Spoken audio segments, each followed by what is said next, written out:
फूफा तो छिनार हो शुरू से रखत रही हम। अरे फूफा छिनार बना तो वाला बड़ तो छिनार तू ही बड़ू। तू कौन ठीक बड़ू?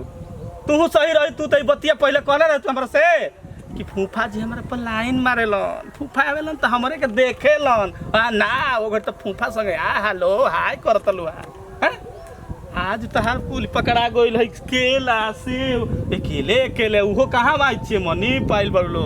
आज उ ना रहे तो हमार भैया आइले ने तो हमारा कुछ पते ना चली कुल खेला हो जाई। हम ज्यादा नहीं लेकिन इज्जत प्रतिष्ठा खराब कर दिहलू।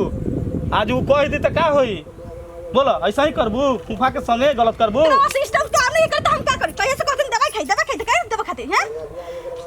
तो तू चला हमने सब करता खाए के पिए के। हां तो खा ठीक बा जा। तो आज के बाद तू फूफे संग खा। तू तो छिनार बढ़ले बड़ू अब फूफो छिनार बढ़ले बड़। हमू जात तनी अब दोसर सिस्टम देखे कोनो। काहे फूफा के खाए? हां रो भैया का करी हम चलो बैठ का करी उनको साथ जात नहीं अपन जमाने के रस लुटा जा। यही सब तो मैं ना